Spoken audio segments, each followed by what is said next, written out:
a quienes nos ven en vivo y a quienes luego esperamos puedan replicar este video. Eso es lo bueno de lo electrónico, ¿no? En nombre de ETICS, de la Escuela de Ingeniería y Ciencias de la Universidad de Chile, les damos la bienvenida a esta primera jornada del seminario del profesor Salazar, eh, que va a estar a cargo en la conducción o en la mediación, no sé cómo decirlo, de Don Ibaín. Así que nada más que saludarlos, agradecerles que se hayan conectado y que disfruten esta conversación que de todas maneras va a estar muy entretenida y vamos a aprender mucho. Por favor, Iván, denle nomás a usted.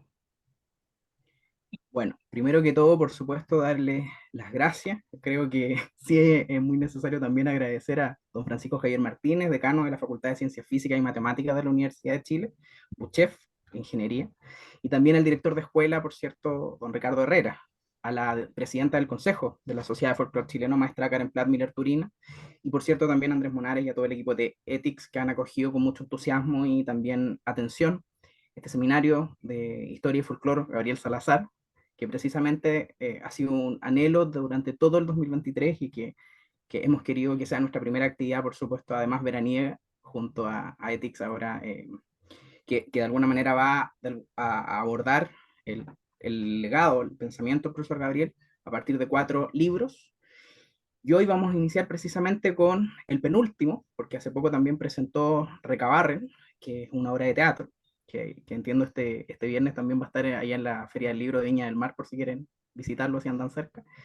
Pero hoy día vamos a hablar precisamente de un libro contingente, de un libro que de alguna manera precisa, sintetiza y propone y que está permanentemente en palestra.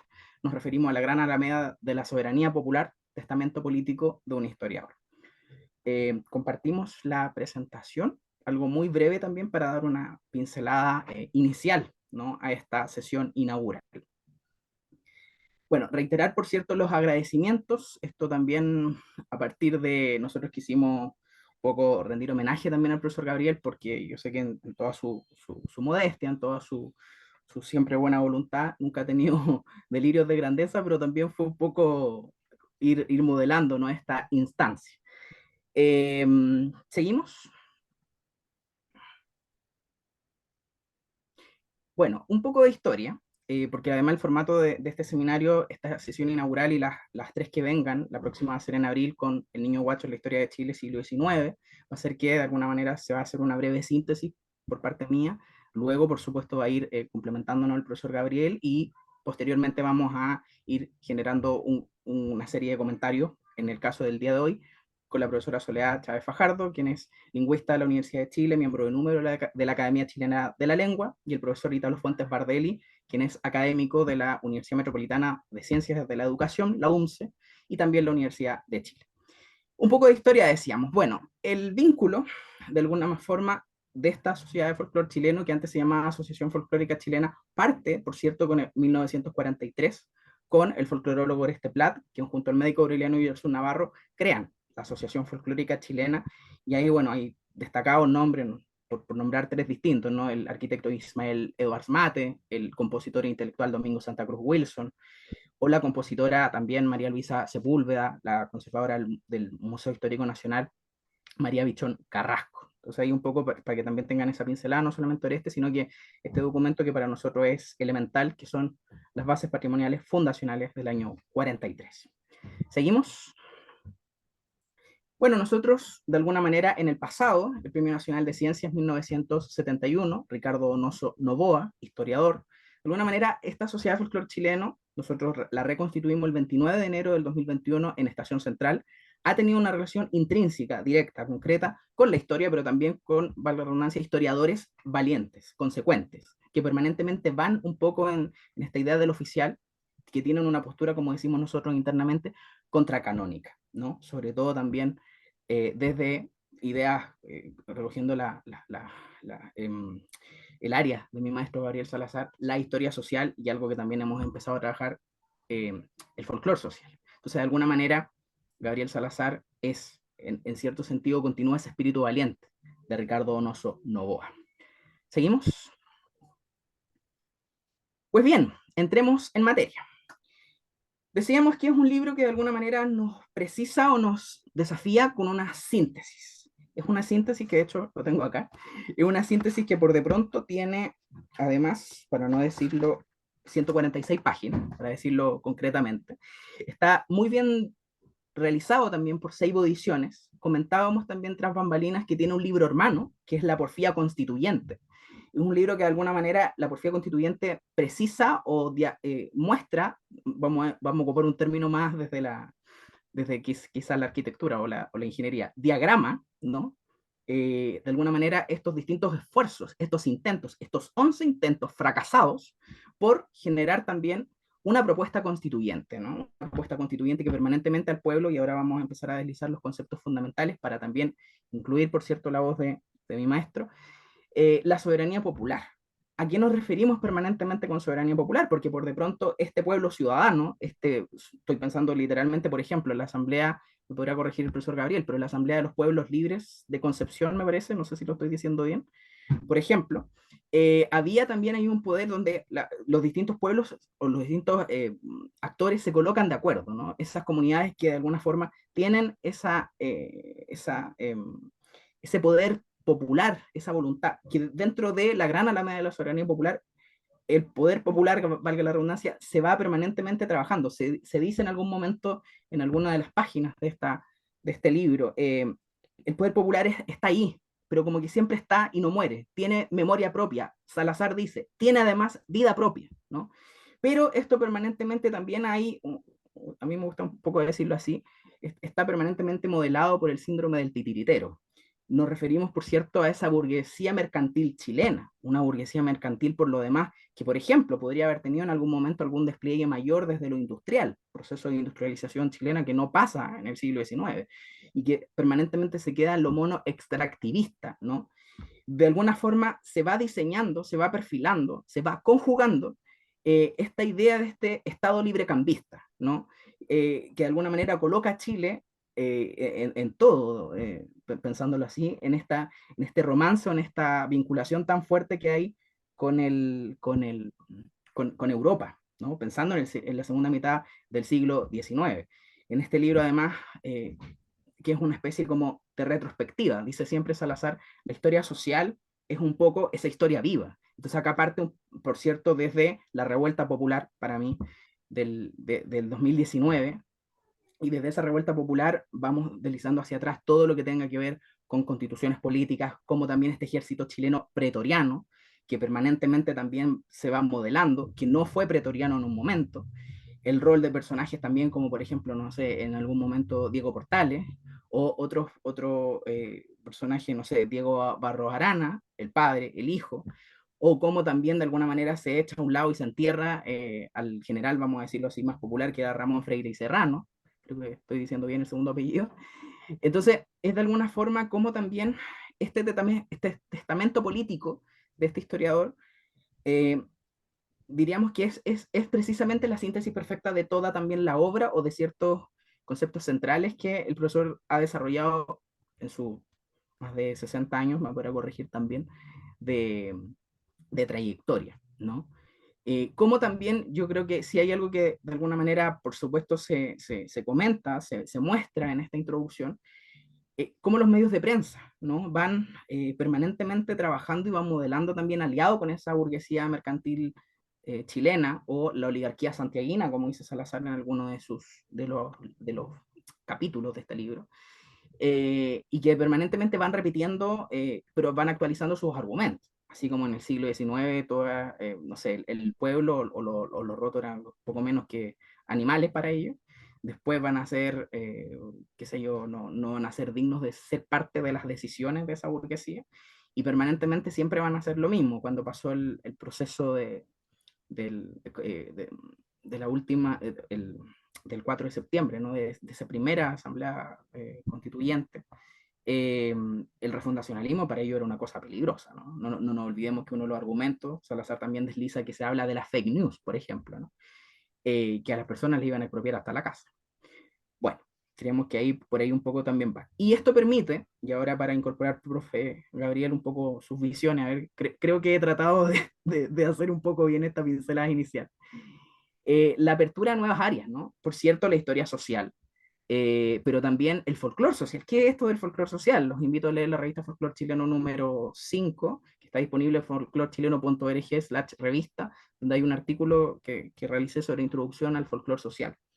Entonces, desde ese punto de vista, el folclore social es este folclore de estos grupos fuera del orden. Estoy pensando en las mutuales, estoy pensando en las sociedades protectoras obreras, estoy pensando en las uniones carpinteras obreras, por ejemplo, incluso sindicatos ya después de 1930.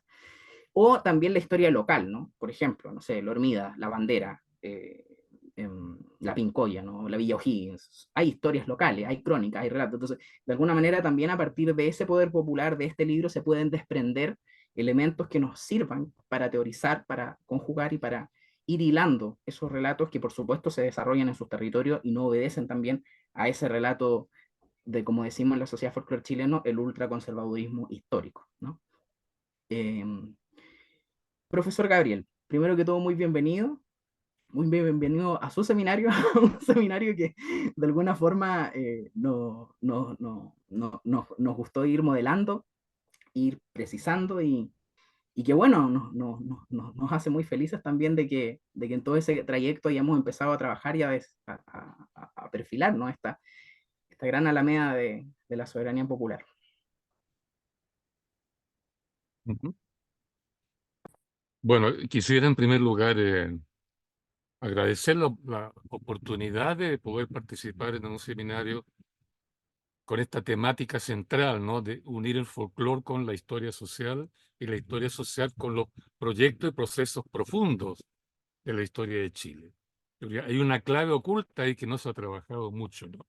En parte porque, como señalaron los dirigentes de la Facultad de Ciencias Sociales de la Universidad de Chile, que rechazaron tu postulación, ¿no? Para trabajar el magíster allí, alegando que el folclore no forma parte de sus intereses, ¿no? En el fondo hay un problema muy profundo, ¿no? Porque folclore dice relación con las costumbres, usos y convenciones, hábitos de un pueblo. Por tanto, la cristalización del pensamiento, del quehacer, de los sentimientos, de la alegría, de la pena de un pueblo. Alfonso X el Sabio, que estudió los pueblos de su época, 1200 y tanto, ¿no? Pueblos libres, cuando había caído el Imperio Romano, ¿no? Esos pueblos libres desarrollaron costumbres propias, los mœurs que llaman los franceses, ¿no? O sea, las costumbres, en todo sentido, de producción, de vida, de fiesta, de carnaval, religioso, de cariño, etcétera, de sexo, por último, también. Todo eso junto es lo que, como decía Alfonso X el Sabio, llamó el derecho consuetudinario, el fuero de los pueblos. Ellos se dan a sí mismos su derecho, ¿no? Su costumbre es su derecho, y eso es exclusivo de ellos. Y porque generan su derecho, y porque el derecho los rige a ellos, eso es soberanía también. Todo eso es soberanía junto. Por tanto, el folclore es una especie de sedimentación marginal de eso mucho más profundo que existió en otros tiempos y que está en la génesis misma de lo que es la soberanía popular. ¿Se fijan? Entonces, el desarrollo de un capitalismo moderno, de una democracia moderna que se dice democrática, etcétera, etcétera, etcétera, de toda la modernidad, fue arrojando las costumbres del pueblo, la soberanía del pueblo y todo lo que significa el derecho del pueblo al margen. Entonces, no me extraña que la Escuela de Derecho de la Chile haya rechazado tu postulación desde el folclore, ¿eh? Para estudiar la teoría profunda que sostiene al folclore chileno. Sociología no la está estudiando. Y eso es muy sintomático. El O sea, folclore fue arrojado de la ciencia, de la universidad, fue arrojado de los estudios superiores, fue arrojado de la política. Y si la política la recogió en algún momento por los años 40, 50 en Chile, era para vestirse con el vestuario del pueblo, para sentirse, ve, somos nación, Estado y pueblo. Y por eso es que el dueño del Mercurio, el señor Edward, ¿eh? Cuando viene el 18 de septiembre, se viste de guaso. Se viste de guaso. El folclore es una vestimenta de ocasión. ¿Ves? Somos populistas, somos del pueblo. ¿Eh? Eso es una mentira, ver un Edward vestido de guaso. Es un chiste. O Es sea, un chiste. es Bueno, parte de lo digo que... todo esto, perdón, Sí. porque, ¿verdad? La historia social, al meterse en profundidad de lo social, por abajito, no por el Estado, sino por la gente misma, dimos de cabeza con el folclore y por algo nos encontramos, maestro, nos encontramos, o tú me encontraste a mí, no sé muy bien, y estamos juntos ahora produciendo una teoría del folclore, ojalá más profunda, ojalá más viva, para actualizarlo en todos los niveles donde correspondería estar. ¿Sí? Yo feliz por eso de participar en este seminario, que sería una parte de esa lucha, porque recuperar el folclore es recuperar las raíces olvidadas de la soberanía popular. Es el contenido profundo. Sí, muchas gracias por esta oportunidad de conversar. Este tema que es muy mío, muy viejo para mí.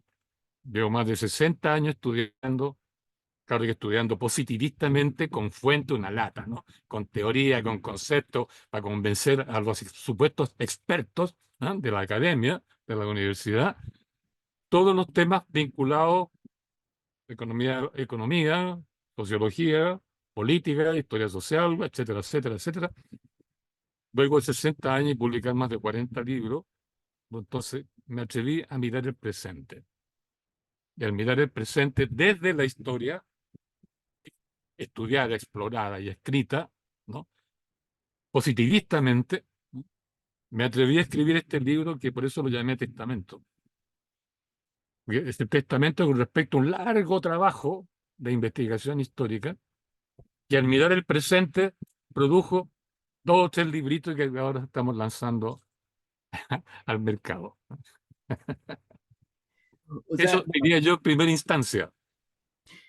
sí, no, bueno, primero agradecerle a usted la disposición porque en algún momento también era cómo diseñábamos este seminario, ¿no? Yo debo decir dos cosas, por cierto, para seguir avanzando en la misma dirección y en breve también incorporar, por supuesto, a la profesora, a los profesores Soledad y Italo a la conversación.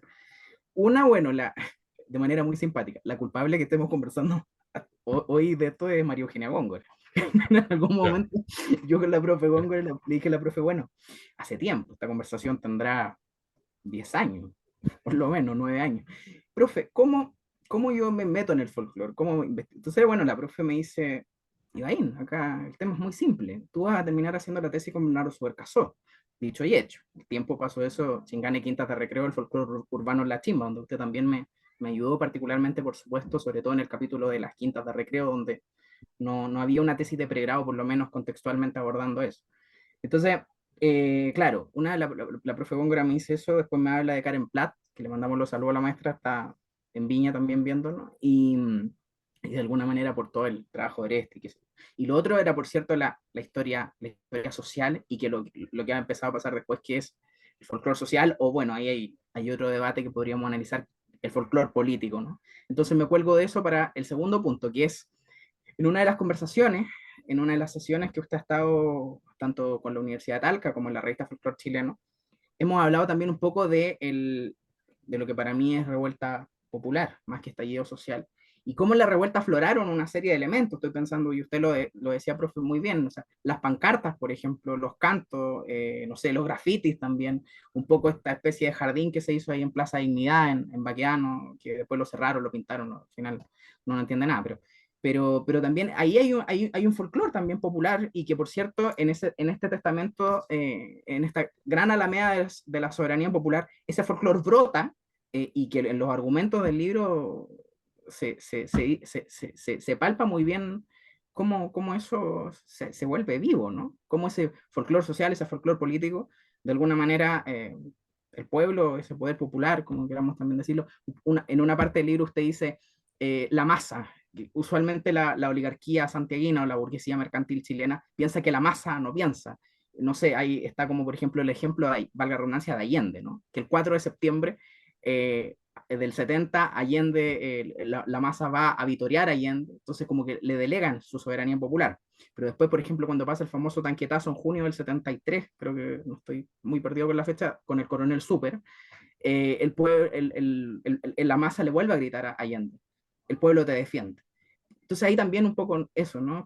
¿Cómo usted analiza también a partir del libro, pero también en lo que pasa de la revuelta hasta ahora, ese folclore, esas expresiones también incluso más políticas, ¿no? Esos cantos, en otras ocasiones que lo hemos hablado.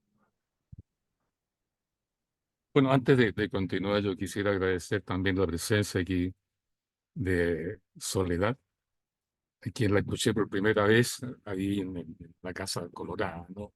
Y quedé muy impresionado por su percepción de la literatura, del lenguaje, de los sentimientos que están en torno a eso, etcétera, etcétera. Así que muchas gracias por tu presencia en este seminario, como lo llamaban, ¿no?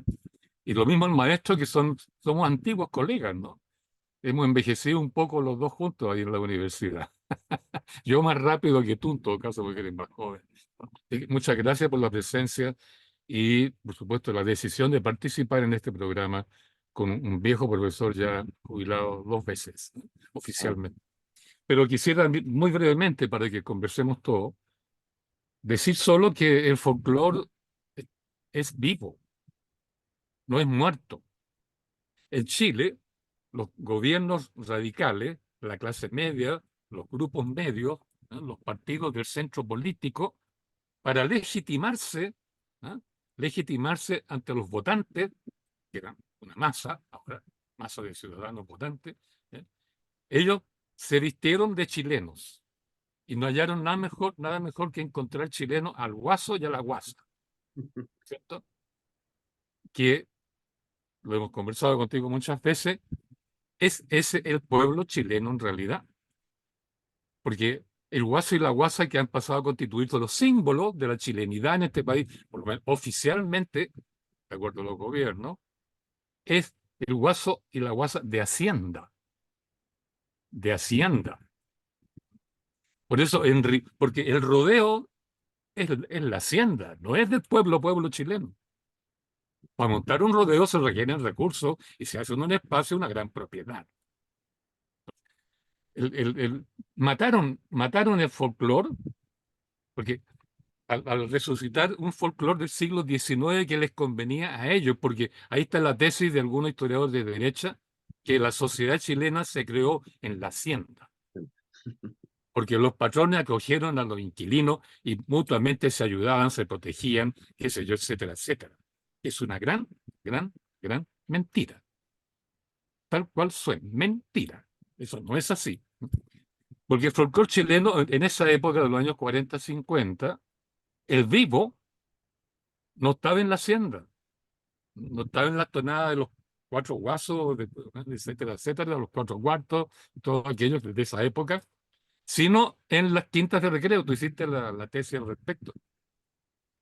Es la época que el pueblo, la clase obrera, baila tango, baila bolero, baila rumba, baila samba, baila, qué sé yo, paso doble, ¿eh? Valses peruanos.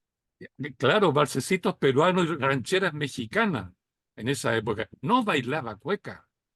Los obreros se vestían el día sábado y domingo de terno y corbata, peinado de la gomina, zapatos de charol, para ir a bailar en las quintas de recreo o a las watts. Y llevaban a su señora y a los cabros chicos a las quintas de recreo. Y se lucían. Ser bailarín era un prestigio para un trabajador. Ese folclore de la quinta de recreo nadie lo considera folclore, ¿no? Pero es el folclore vivo de esos años. Habría que averiguar cuál es el folclore vivo de ahora. Está el folclore vivo del comportamiento político del pueblo, en tanto que masa en la calle, masa desfilando, masa con pancarta, masa gritando, masa escuchando, pero no decidiendo ni deliberando nada. Por eso yo diría, el folclore es vivo y hay que reconocer el folclore vivo de ahora. ¿Dónde están los gérmenes de un folclore nuevo? Creo que es un punto a conversar más adelante. Y yo tengo cierta hipótesis. Vengo llegando hoy día de Vicuña, de la ciudad de Vicuña, en el Valle del Elqui, y estuve en un evento que refleja cómo la comunidad de Vicuña se está autoexpresando a sí misma, mostrándose sus creaciones, su música, su baile, conversatorio, sus ideas, los libros que editan, los poemas locales. ¿Se fija? Hay un folclore emergente, un folclore comunal, un folclore nuevo, ¿no? Nuevo, porque nadie está cantando cuecas, me disculparán, pero no están cantando cuecas, están cantando otro ritmo que ellos mismos están inventando. Entonces, bueno, para mí el folclore es vivo, y si es vivo, entonces la historicidad en él está viva también. Y si la historicidad está en el folclore vivo, la historia social que yo practico está ahí también. Y eso explica por qué nos hemos juntado con el maestro aquí, dirigente de la Sociedad de Folclore Chileno, y por qué estamos todos juntos acá hablando de esta cosa rara, folclore versus el presente político del pueblo. Eso diría yo para motivar Bien. un poco la conversa. Ibaín, Ibaín, más bien, ¿no? Ibaín. ¿No? Gran tema, te fijas, ¿no? Algunos lo saben, ¿no es cierto? Yo, mi origen es la quinta región, el puerto de Valparaíso, luego mi familia se fue a residir a Villa Alemana, te fijas, ¿no? Y en toda esa región, mi madre, que siempre lo he dicho, ¿no es cierto?, en otras conversaciones, tenía la vocación de cantar todos los días desde la mañana, ¿no? Y lo que yo escuchaba efectivamente en la zona de Valparaíso, en las canciones de mi madre, eran tangos, valses peruanos, ¿no? Y algunos boleros de por medio, Agustín Lara, por ejemplo, ¿no es cierto? Claro. Yo sabía muchas canciones de Agustín Lara y Y después María descubrí, Félix. claro, exactamente. Bueno, pero efectivamente, tal como dice, ¿no es cierto?, en su fundamento eh, Gabriel, la cultura emerge. Hay mucha gente que piensa que el folclore desciende, ¿te fijas, no? Desciende como muy bien hace el contrapunto Gabriel, ¿no es cierto? Y a contrapelo también, ¿no es cierto? Esa historia notable en su interpretación. Pensar, ¿no es cierto?, que es la nación y el Estado el que origina el folclore, ¿no es cierto?, de una manera descendente. El folclore emerge efectivamente desde el pueblo. Dos anécdotas muy breves, ¿no? Alguna vez, yendo a tocar música a Bolivia en la zona de La Paz, tocamos después nosotros la Chiquitanía en otras partes, bueno, pero fuimos a tocar a un orfanatorio que queda en la parte más baja geográficamente, ¿no? En la ciudad de La Paz. Y una niña, ¿no es cierto?, cuando nos escuchó, nos quiso agradecer, una niña de 12 años que hablaba muy bien, ¿no? Y nos dijo, y les vamos a agradecer, hermanos, ¿no es cierto?, chilenos, con 3 cuecas bolivianas, ¿no es cierto? La cueca, entonces uno dice en América, ¿no? En la zona del norte de Argentina, pero, ¿no es cierto?, en Valparaíso hay cuecas también, ¿no? Y no hay guasos de la zona de San Fernando, por decirlo así, Claro, ¿no? exacto. En Valparaíso hay por lo menos 2 grandes zonas de cueca.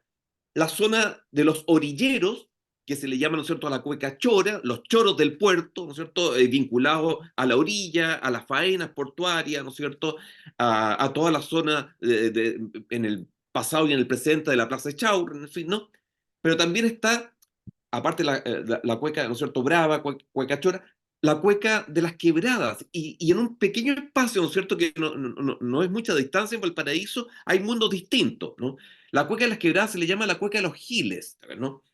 Porque el tema de la cueca de los giles, ¿no es cierto?, es el enamoramiento, entonces como el enamorado queda un poco agilado en la vida, ¿no? Una cosa así, ¿no? Bueno, y si hoy día uno quiere ir a escuchar cueca a Valparaíso, ¿no es cierto?, profunda, a propósito de tu tema, que no sabía que habías trabajado también las quintas de recreo, uno tiene que ir a quintas de recreo en Valparaíso, ¿no? En el cerro La Loma, ¿no es cierto?, hay una famosa Quinta de los Núñez, un poquito más abajo, por la quebrada San Juan de Dios, la Isla de la Fantasía, que es bastante conocida, y hoy día uno podría escuchar perfectamente, a propósito de lo que decía Gabriel, cueca notable, con letras actuales absolutamente, mezcladas con rap, con fraseos de rap, ¿no? Bueno, ese es el folclore emergente, ¿no es cierto? Entonces la idea es que la cultura efectivamente emerge, ¿no?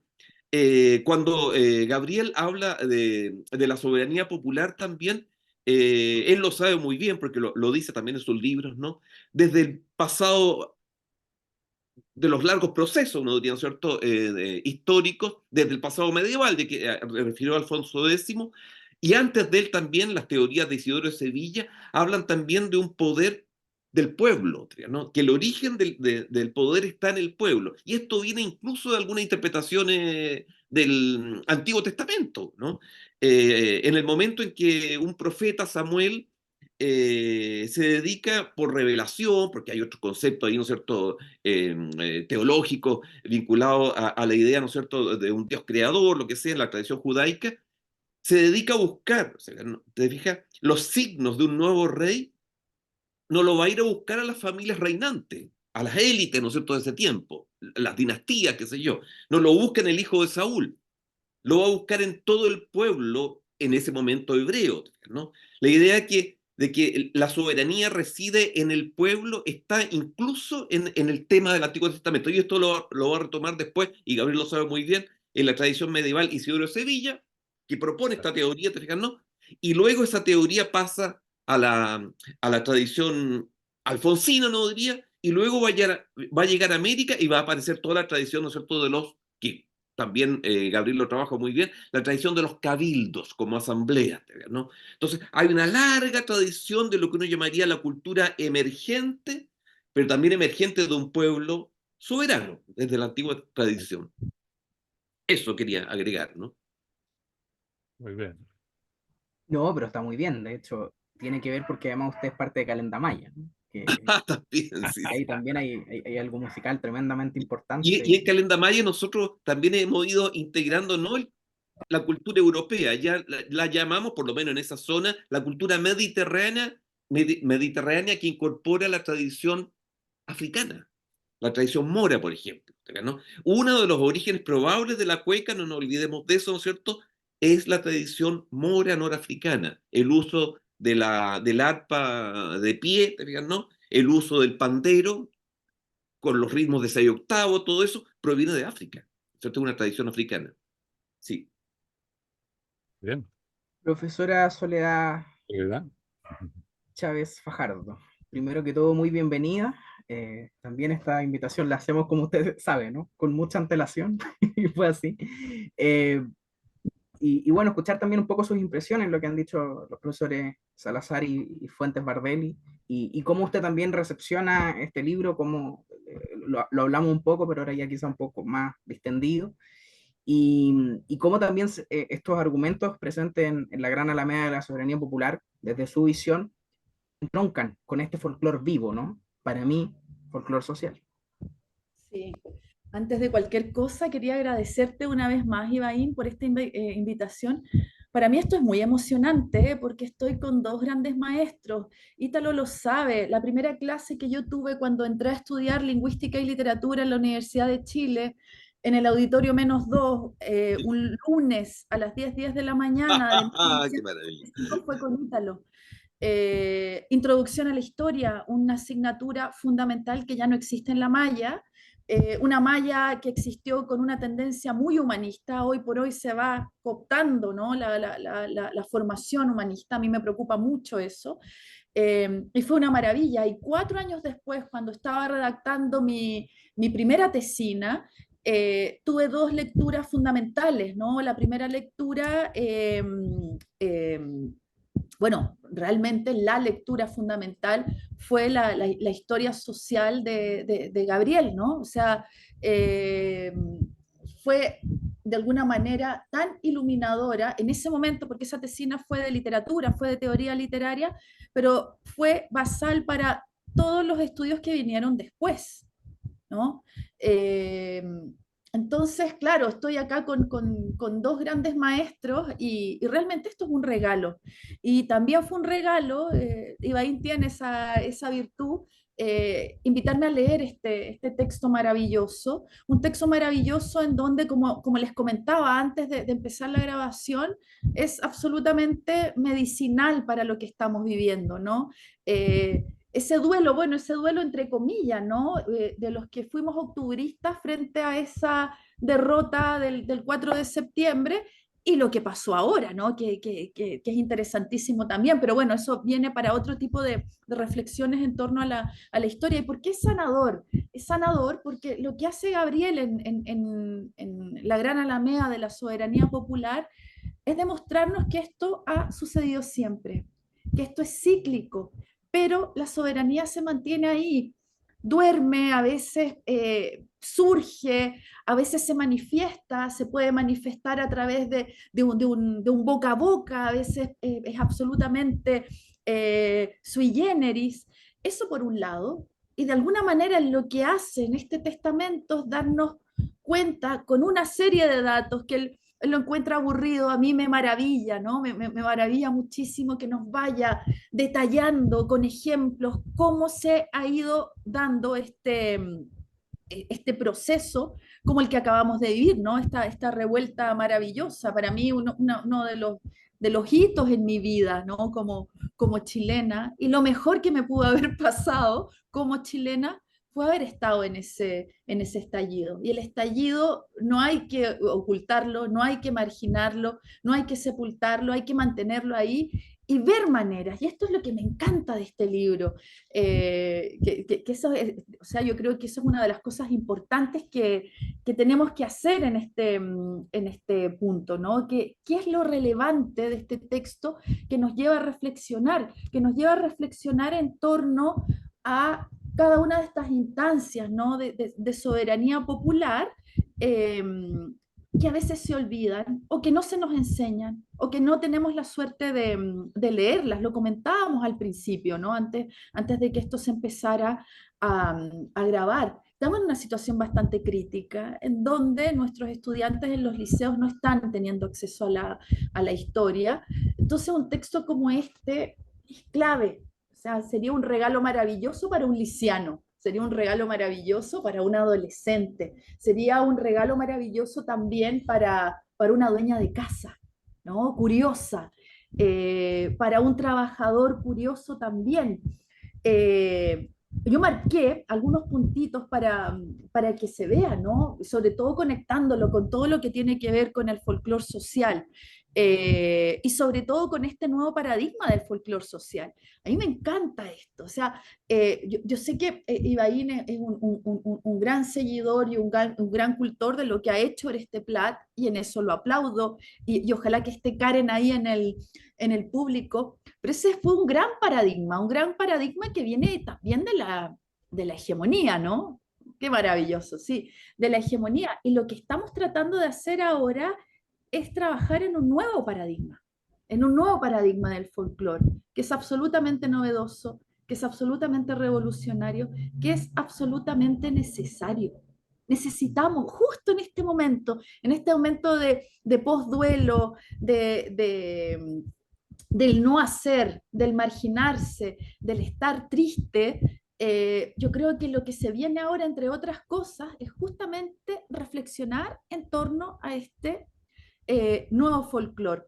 ¿Qué hace Gabriel de una manera maravillosa? Va dándonos ejemplos, ¿no? De cómo se ha manifestado y cómo se ha organizado esta soberanía, ¿no? O sea, tú hablaste de los cabildos, hablaste también de las mutuales, hay que recordar, ¿no? Los sindicatos, hay un punteo, acá lo indico, ¿no? En la página 69, bueno, en la página 69, dentro de un contexto nuevamente de marginación, de silenciamiento, de derrota, que comenta Gabriel, ¿no? ¿En qué se tradujo esto? En el debilitamiento y eclipse político de las sociedades mutuales, en la estatización de los fondos de comunidad, la prohibición de hacer política por sí mismas las organizaciones legales de los trabajadores, los sindicatos, ¿no? La monopolización de la política pública por parte de los partidos políticos, la centralización estatal de los municipios que aniquiló la soberanía comunal, es decir, los cabildos, el eclipse de las sedes sociales en beneficio de las secretarías de partido y la desaparición progresiva del periodismo social, las imprentas populares y las veladas educativas de la clase trabajadora. Solo con ese punteo se puede hacer toda una cátedra, se puede hacer un seminario permanente, se pueden escribir tesis, se puede reflexionar, se pueden hacer muchos números de la revista del folclore chileno. O sea, y solamente con una muestra que tiene que ver con un silenciamiento, con una pausa, con una marginación, con una censura, con una prohibición. ¿Se dan cuenta? En media plana lo hace Gabriel. Entonces, a esto voy con la relevancia de este texto. Y luego vienen una serie bueno, son 10 puntos, yo los llamé los 10 mandamientos, ¿no? En la página 85, que es que realmente es muy sanador este libro. Es de alguna manera, no tome Prozac, señor chileno, que se sintió derrotado y acallado y menoscabado, ¿no? por todo lo que ha sucedido en este tiempo. Leas este libro. Es pues tiempo de actuar, tiempo de romper los círculos viciosos, tarea que solo la ciudadanía de las comunidades locales está hoy en condiciones de hacer. y nos enumera 10 puntos entre la página 85 y la página 88 que son absolutamente necesarios. No quiero dar la lata, lo dejo acá para que sigamos reflexionando, pero para que se vea, o sea, 3 puntitos de este libro nomás, 3 puntitos que de alguna manera dan cuenta de la relevancia de este texto, ¿no? No sé si Gabriel quiere tomar la palabra. Sí, Yo quisiera sí, todavía abrir un punto más que sí, también se lo he escuchado a Gabriel, voy a ser breve en esto, ¿no? Pero me parece súper esencial también en la unión del tema que recién acaba de referirse, ¿te fijas, no? Frente a lo que estábamos hablando del folclore. Cuando pensamos, ¿no es cierto?, en el movimiento octubrista, ¿no? Yo se lo he escuchado también, hablado también a Gabriel, la metáfora posiblemente, ¿no es cierto?, festiva, lo voy a decir así, folclórica, que a uno se le viene a la mente, ¿no es cierto?, ahí, ¿no? Es que efectivamente hay una cierta hermandad en la historia entre movimiento social, revolución y sentido carnavalesco. ¿Ah? Este es un tema muy profundo, está muy bien trabajado por un ruso notable, ¿no es cierto?, que es Bakhtin, ¿no? Y otros autores más, ¿no es cierto? Es Humberto Eco tiene por ahí un escrito muy bueno, ¿no? Pero cuando uno habla efectivamente de esto que estábamos hablando, de los movimientos sociales, ¿no?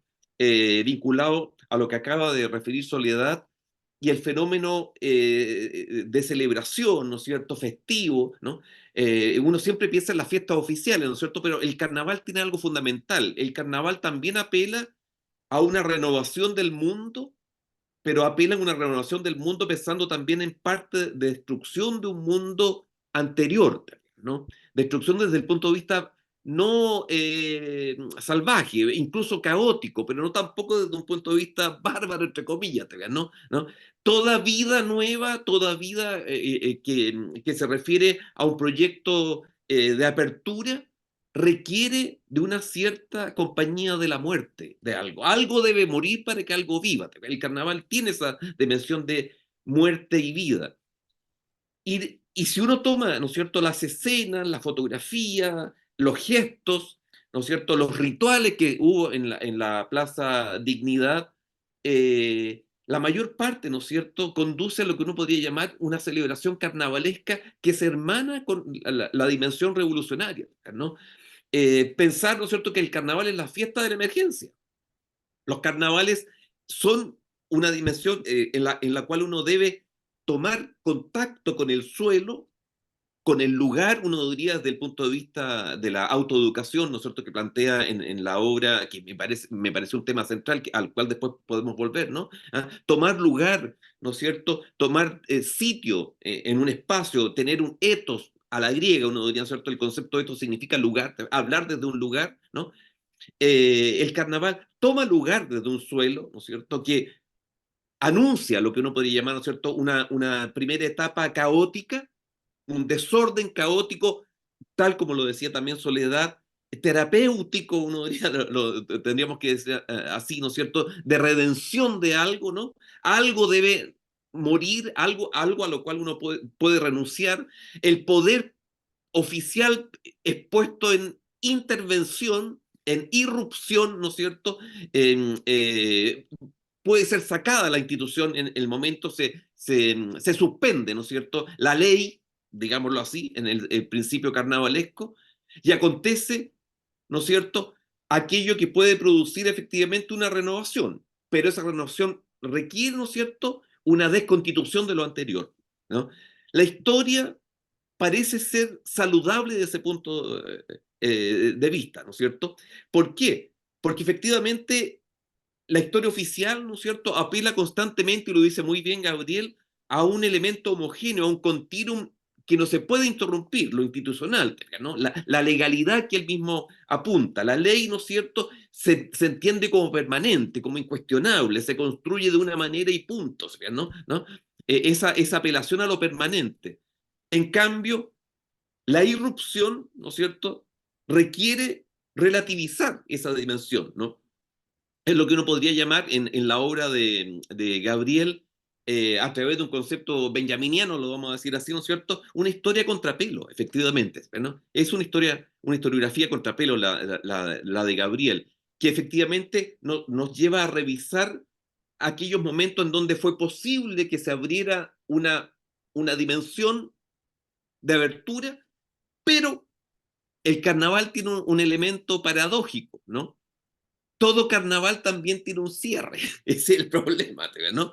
Y en los carnavales antiguos se dice, ¿no es cierto?, que el rey del carnaval, que normalmente era una persona que provenía de los estratos más bajos, ¿no? O en otros casos de cierta marginación despectiva de la sociedad, ese rey, ¿no es cierto?, del carnaval que gobierna durante un momento y que ilumina en un momento, ¿no es cierto?, esa festividad, lamentablemente tiene que ser sacrificado en su etapa final, ¿no es cierto? Todo carnaval requiere pasar por una etapa de sacrificio, ¿no?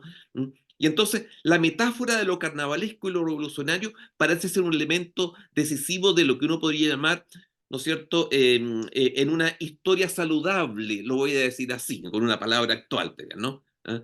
Toda historia saludable requiere de tener un momento de irrupción, de detención para poder revisar sus condiciones de construcción, relativizando los poderes oficiales y levantando la alternativa de una dimensión temporal, ¿no es cierto?, perecedera, uno diría, ¿no?, de una posibilidad de visualizar un nuevo mundo, ¿no? No sé si esta metáfora carnaval, ¿no es cierto?, movimiento octubrista, en Gabriel todavía tiene resonancia, ¿no? Porque eso lo he escuchado, ¿no? Más bien dicho que escrito, ¿no? Sí. Es verdad. Bueno, yo diría, para ir redondeando ideas también, yo creo que el meollo, por decirlo así, para emplear una palabra folclórica, el meollo de la historia de Chile es el problema de cómo la soberanía popular dejó de expresarse desde 1830 por Tales en adelante. El problema central de la historia de Chile es cómo la soberanía popular no ha logrado expresarse después de Portales, ¿no? Y eso es absolutamente real y comprobable de 100.000 maneras, documental, qué sé yo. Y lo importante en esto es que el problema de la soberanía se expresa directamente en el problema de la construcción de una constitución política. La ley. El problema de la soberanía, es decir, proceso constituyente, es lo mismo en el fondo. El drama histórico de Chile es que no nos hemos dado nunca, o la oligarquía no nos ha dado nunca, una constitución política realmente legítima, o sea, con participación real de la ciudadanía, realmente eficiente, que resuelva los problemas de todos los chilenos y no de algunos, ¿no? Y en tercer lugar, una constitución que realmente permita una ley que pueda decirse que tiene eficiencia en el mediano y largo plazo, ¿no? Porque el hecho es que por algo llevamos 11 intentos fracasados por darnos una constitución política. Estamos repitiendo la historia. Y una historia en torno a un problema fundamental, que como la soberanía popular no ha logrado en Chile darse a sí mismo el orden económico, social, político que ella estima conveniente para, como decía Ramón Freire, ser feliz. Ser feliz. 11 intentos fracasados. Fíjese, a razón ahora de uno por año. Los últimos, uno por año. Estamos repitiendo la historia. Esa es la verdad. Y hemos llegado incluso hasta circuitos cerrados, como elegir Bachelet, Piñera, y de nuevo Bachelet. Se están candidateando de nuevo como posible futura presidenta. Estamos en círculo vicioso a ese nivel, ¿no? Y usted sabe, hay una monserga entre los viejos historiadores que dice que el pueblo que no conoce su historia está condenado a repetirla. Y no hay duda que en Chile la estamos repitiendo. El problema constituyente no está resuelto en este país. Los políticos dijeron todo, ¿no? Una vez que perdieron en la última votación, en el último plebiscito, que ya no hay más proceso constituyente en Chile. Ellos cerraron la puerta, claro, ellos ya están sin posibilidades de nuevo dirigir un proceso constituyente, pero el problema no está resuelto. 11 veces, 11 fracasos, y sin indicación que no está resuelto. Entonces, el problema fundamental de la historia de Chile No es la duración de los docenios, los sexenios, los quinquenios, de las obras de tal presidente, los partidos políticos, las alianzas, las leyes. No, el problema de fondo no es parlamentario, ni es cuestión de leyes no orgánicas, sino leyes corrientes. Es un problema mucho más de fondo que tiene que ver con la expresión soberana de los pueblos, pueblos en plural, porque el pueblo con mayúsculas no existe. Es un concepto metafísico. Concepto general metafísico. Los pueblos reales, estuve ayer, estoy día en la mañana con el pueblo de Vicuña, voy a estar pronto, pasado mañana, con el pueblo de San Pedro de Atacama, y después vamos a estar con Viña, qué sé yo, etcétera, etcétera, de acuerdo a las invitaciones que tengo. Hay pueblos en plural, hay comunidades en plural, ¿verdad? No pueblo, el pueblo chileno, así con mayúscula, eso no existe. Es el lenguaje político para legitimar su propia carrera profesional como clase política. El punto central es aquí, creo yo, la verdadera contradicción que tiene la historia de Chile consigo misma es que no tenemos una constitución política, nunca hemos tenido legítima, todas fracasadas. En todas ellas, menos en una, el pueblo no participó directamente, como debe ser una constitución legítima. En la convención última hubo una participación, digamos, de un 40 y tantos %. Así es. No fue absolutamente legítima. ¿Y cómo la condenaron los políticos apenas se lanzó el texto final de ese intento que hicieron los jóvenes allí? ¿No? Refundacionista. Porque está prohibido refundar el país, ¿no? Llevamos 200 años tratando de hacerlo, fracasando una y otra vez. Eligiendo presidentes, senadores, diputados, intendentes, gobernadores, alcaldes, lo que venga, sin mandato ciudadano. Es como elegir a alguien, mira, administreme todos mis recursos, mi futuro, mi destino, pero carta blanca, haga usted lo que quiera. Elegir presidentes, autoridades, construir Estado sin mandato ciudadano es entregarse inerme a las manos de un ladrón.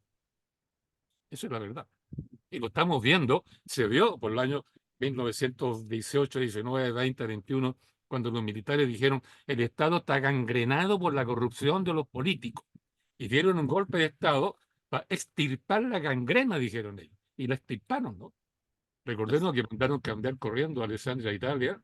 24, claro. Claro, 24. Y cuando llegaron al Congreso, todos los políticos corrieron para sus casas. Escaparon, ¿no? Etcétera, etcétera. No es primera vez que estamos con este problema y que los políticos no nos satisfacen, no nos gustan, estamos rechazándolo ahora al nivel del 96, 97, 98%, de acuerdo a las encuestas. Es un récord mundial. Es un récord mundial. Bueno, y el punto central aquí es que el pueblo no ha podido autoexpresarse, no ha podido expresar su soberanía en un texto constitucional. Cuando en otros tiempos lo hizo, de 1823 a 1828 lo hizo. Pongo un ejemplo. 1810. En Santiago, el Cabildo Abierto, una asamblea comunal de ciudadanos, acordó la independencia. Pero como era nada más que el Cabildo de Santiago, o sea, la ruptura con España, mandaron una misiva a todos los pueblos de Chile, que eran como 50. Todos los pueblos recibieron la misiva. Todos, están los documentos, por eso lo estoy diciendo. ¿Qué hicieron los pueblos? El que recibió la misiva llamó a Cabildo Abierto, asamblea abierta de la comuna local, del pueblo local. Leyó la misiva de Santiago. ¿Qué piensan ustedes? Y el pueblo pensó, votó por unanimidad. Se acordó la ruptura con España. Todos los pueblos, 50 pueblos. Pero Cabildo Abierto. Cabildo, nada podía aprobarse si la comunidad entera no daba su voto favorable. En ese tiempo, esa era la cultura comunera que viene de esta tradición del derecho constitucionario de los pueblos libres, ¿no? Estaba hablando ahí el maestro también de la época de Alfonso X y Isidoro de Sevilla, ¿no? Viene de esa época. Es una cultura comunera que ha pasado a lo largo de los siglos y no se muere. Es la cultura republicana. La res pública, la cosa del pueblo, la cultura del pueblo, el folclore del pueblo, ¿verdad? Entonces, en esos años, cuento el detalle histórico porque puede ser interesante para unirme con lo que decía recién Ítalo. El pueblo acordaba ya, ok, independicémonos de España. Ruptura con España, ruptura con el imperio, ruptura con el absolutismo, con los reyes absolutos, hasta con Dios en cierto modo. ¿Qué hacía ese pueblo al día siguiente de haber acordado eso en la mañana? Los 50 pueblos hicieron lo mismo, lo mismo. Un Te Deum, acción de gracias, no tanto a Dios, hicieron en la iglesia, era a sí mismo. Darse gracias a sí mismo por haber hecho una decisión, haber dado una decisión soberana. Todos participaron, cabildo abierto, todos dijeron queremos esto, lo hicimos. Te Deum, gracias a sí mismo, pero Dios. Vox Populi, Vox Dei. Y en la tarde del día siguiente, carnaval. Los documentos dicen que todos los pueblos de Chile hicieron lo mismo, mecánico, y no era una ley, no era un decreto, lo hicieron espontáneamente, era su cultura, era su folclore. ¿Sí? Carnaval, pero un carnaval que no tenía, como quien dice, el problema de la muerte entre medio, no está del malo. Es un carnaval puramente, cuando el pueblo hace carnaval, celebra su soberanía. Se celebra a sí mismo como vivo, como pensante, como soberano, como que se quiere, se ama a sí mismo y se celebra, ¿no? Y no solo se celebra mentalmente, no es una cuestión espiritual religiosa. Pues puede ser, tiene un contenido religioso, ¿no? Pero lo báquico, podríamos decir. Pero también el cuerpo baila. Es la comunión, ¿eh? La Es la comunión. comunión. Claro, Claro, se come, se bebe, se hace el amor. claro. ¿Ah? ¿Por qué lo prohibió? ¿Por qué el obispo Alday prohibió en el siglo XVII los carnavales? Porque había sexo, que él lo llamó ofensas a Dios, ¿no? El sexo libre era ofensa a Dios. Y desde entonces se prohibieron los carnavales, ¿no? Somos un pueblo sin carnavales. Primero porque no somos soberanos, no tenemos por dónde celebrarnos a nosotros mismos. Segundo porque hay una prohibición, porque inevitablemente aparece el sexo, pues si es natural, nada más natural que el cuerpo también celebra a su manera, ¿cierto? No estamos completamente alegres. Solo, piensen un poco, solo tenemos carnavales religiosos, con intención religiosa, o militares, para celebrar el 19 de septiembre. Las glorias del ejército, ¿no? ¿Qué ejército? Hay que preguntar, porque han habido varios tipos de ejércitos chilenos y no solo uno. Otro tema a discutir otro día. Por eso yo creo que cuando el pueblo soberano está contento consigo mismo, se celebra a sí mismo. En Europa, tú debes saber muy bien, Ítalo, en muchísimos pueblos, en España, en Italia, en Alemania, en todas partes, se celebran a sí mismos en Así es. torno a su propia producción. Entonces, la fiesta de los Exactamente. tomates, por decir algo, la fiesta de la Sí, cerveza, ¿ah? sí. Y el pueblo contento consigo mismo. Y ahí todos se quieren. La época colonial en Chile, recordemos, se jugaba las chayas. Sí. De tirarse agua unos con otros y mojarse y qué sé yo, etcétera. Pero se prohibió porque también apuntaba a cuestiones de tipo erótico. Así es. Por eso somos un pueblo fome. No sabemos ni bailar. Claro. No No, sabemos no. ni bailar. Me gustan los bailecitos así que apenas se mueve ¿cómo se llama? El bayón antiguo o la... No se me olvidó el nombre ahora, ¿no? No sabemos. En cambio, veo un tropical. Estuvimos hace poco con toda mi familia en Cartagena de India, en Colombia. Oye, pero todo el mundo está bailando todo el tiempo. Sí. Todo el tiempo y con todos contentos, alegres por las calles, qué sé yo, etcétera, ¿no? Y suena música, es rítmica por todas partes. No se escucha música inglesa o norteamericana o de otro tipo, se escucha música colombiana con tinte negroide tipo carnavalesco, igual que en México. Igual que- Bolivia también. Yo creo que somos un pueblo fome y como no nos amamos, no nos juntamos, no nos queremos, ¿eh? La opción que hemos tenido políticamente es, yo tengo que ser comunista, socialista, agrario laborista, qué sé yo, democrático, anarquista, maoísta, qué sé yo, taxista, guevarista, de todo hay, porque resulta que los partidos políticos no construyeron un proyecto político a partir de la cultura popular, del folclore popular, de la soberanía popular, sino de ideologías extranjeras que importaron a través del libro y que el pueblo no leía porque era extranjera, ¿verdad? Y porque está escrito en difícil. ¿Para qué estamos con cuentos? Sí. ¿Quién va a leer el Capital para desarrollar el pueblo, qué sé yo, de Tapigüe, ¿no? Por decir algo, ¿no? No, no. Entonces, por eso yo creo que necesitamos, como tú decías muy bien,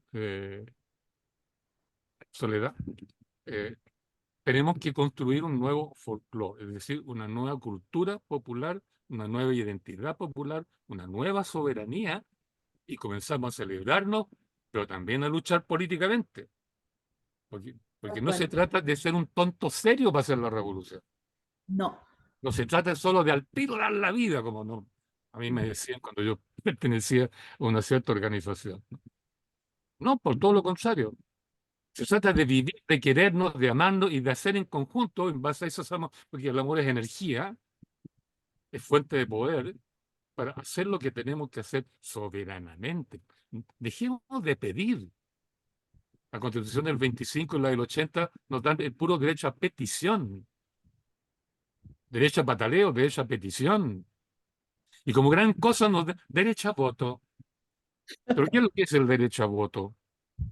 Voto individual, no deliberado porque es secreto. El secreto es estrictamente individual, casi como un acto en el confesionario, ¿no? Cuando uno confiesa sus pecados, ¿no? Vota en secreto, en una cámara oscura, donde uno hace una rayita. Y la rayita se convierte en un número que ni siquiera lo suma, lo resta, lo interpreta, le mete la álgebra y todas las otras cosas uno mismo, sino que son otros. Oye, y eso es democracia, por favor, díganme. Un voto secreto, individual, que no converso con nadie, sin deliberación ciudadana, sin asamblea de por medio, nada. Rayita secreta, cámara oscura, que convierte en un número, y después se convierte en estadística que interpretan y aplican otros. Esa es la muerte de la soberanía popular. Le pusieron encima la democracia liberal, con la libertad individual como eje central. La libertad individual es el individualismo en el fondo. ¿Verdad? Sin deliberación, sin comunidad, sin cariño, sin solidaridad, pura competencia. Pura competencia, eso es. ¿Verdad?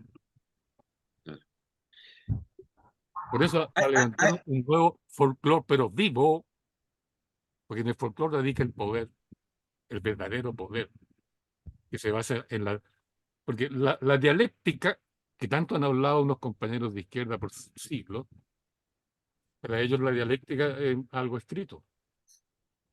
Es un intelectual, inteligente, un genio. Y la forma que él pensó lo llaman dialéctica. Pero la dialéctica, como todos sabemos, viene de diálogo. Diálogo es conversación. Por tanto, la dialéctica es la ciencia del pueblo, porque el pueblo para hacer ciencia conversa. Tengo este fíjate, problema. Gabriel, que ahí Vámonos. hay un tema.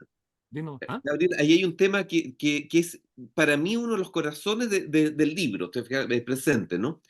El núcleo de la tarea que sigue, ¿no es cierto? Después de toda esta experiencia, tú la instalas en torno a la autoeducación, que es recoger, ¿no es cierto?, una larga experiencia Tal de cual. grupos artesanales, del Barra, 900, ¿no es colegio. cierto?, las mutuales, esa autoeducación que efectivamente no es un modelo de una fórmula educativa nueva, sino que es la autoeducación que efectivamente tiene que ver con la calle, con el bar, Que no es con los importada. vecinos, con el barrio, ¿no? Claro. Con el folclore también, ¿no es cierto? Un folclore Exacto. autoeducativo desde esa perspectiva. Pero ahí yo te quería preguntar una cosa, Gabriel, porque yo creo, ¿no es cierto? Porque una de las tareas que tú señalas allí, bien importante, es decir, en los distintos barrios, sobre todo los barrios populares, ¿no es cierto?, qué ejes tienen, ¿no es cierto?, como espacio, aparte de la plaza, ¿no es cierto?, el clandestino, el bar, ¿no es cierto?, los lugares de la calle, la gente callejera, bueno. Pero nosotros estamos viviendo hoy día un país introvertido, ¿no?, con miedo a la calle. Bueno, los colegios han transformado, que tú los nombras como una potencialidad, eso lo voy a decir al final, nosotros una potencialidad, pero los colegios se han transformado, ¿no es cierto?, en guarderías de niños y jóvenes, ¿no? Cuando nosotros estudiábamos, y esto también lo he comentado en otros momentos, hasta la una teníamos media jornada escolar que era más que suficiente para estudiar y formarse, y la otra media jornada uno iría toda la tarde después de la posibilidad de retornar a la casa a comer algo, y luego salir en la tarde desde niño, tener la propia pandilla, ¿no es cierto?, infantil, cuando de niños de 7 años, 8 años, uno los va a ver a veces a las poblaciones, pero aquí en Ñuñoa no he visto en mi vida una pandilla infantil. Bueno, toda esa tarde, ¿no es cierto?, significaba autoeducación de nosotros, ¿cierto? Claro. Porque convivíamos con el barrio. Cuando a mí me han dicho, bueno, pero seguramente tú tenías una madre constante, ¿no? Mis dos padres siempre trabajaron, ¿no es cierto?, paralelamente, no lejos, ¿no es cierto?, del hogar, pero si uno se quedaba en el barrio, no estaba solo, estaban los otros niños, estaban las otras personas que quedaban, la abuela de un amigo, lo que sea, el almacenero de la esquina, ¿no? Bueno, me estoy acordando de algunos almaceneros brillantes, ¿no es cierto?, de Villa Alemana.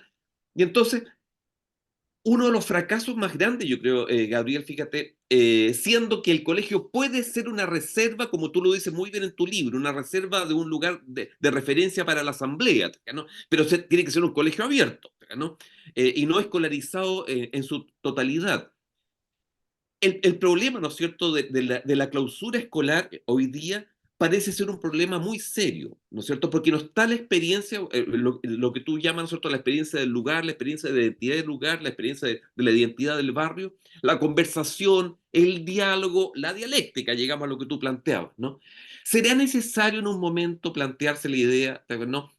Tú lo nombras muy bien como autoeducación, pero también plantearse la idea de una cierta desescolarización institucional para pasar a una cierta autoeducación espontánea de territorio, de barrio, de calle, de conversación con los trabajadores, en el mismo mundo social? ¿Será por ahí un camino posible, Gabriel?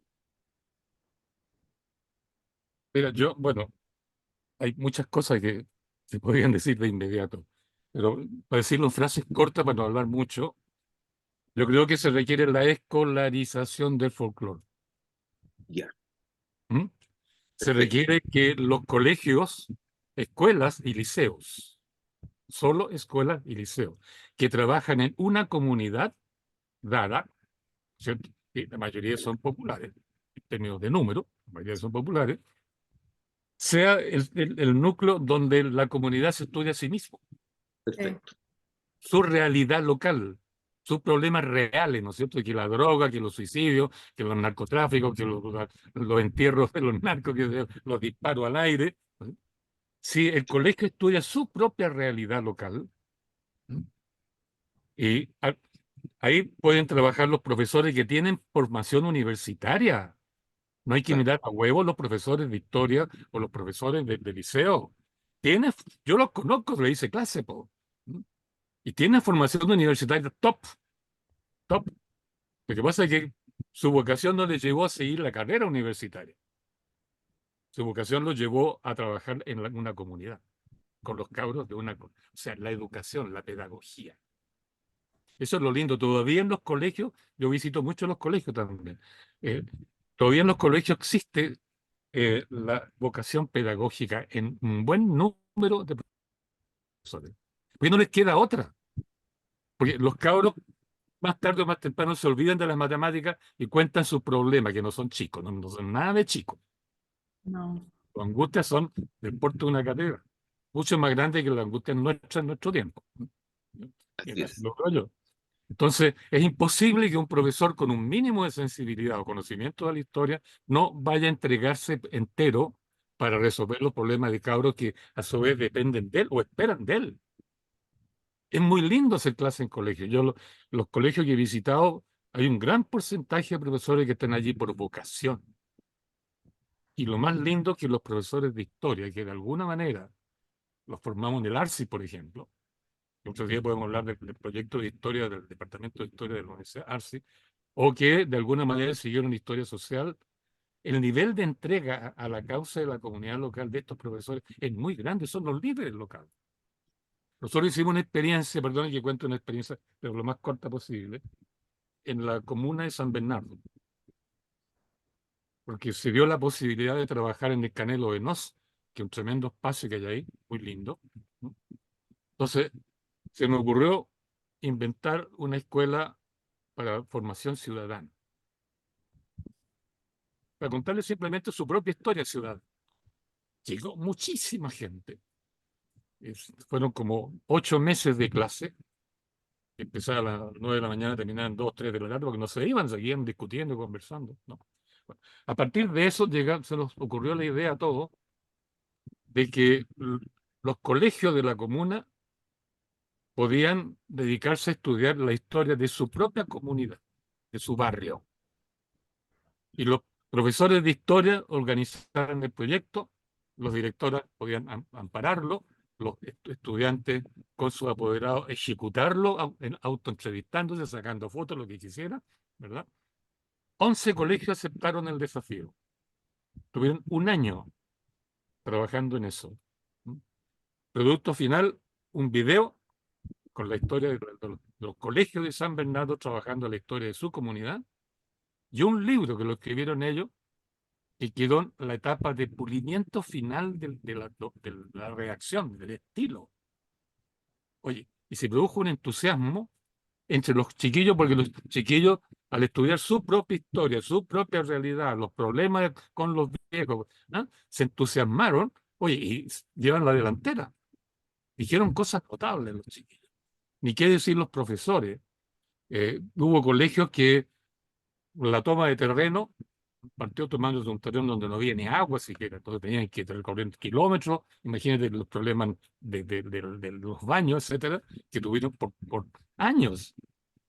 Y esa gente se unió, logró levantar su población, sus calles, qué sé yo, etcétera, su sistema de agua potable, electricidad, etcétera, y al final queremos un colegio.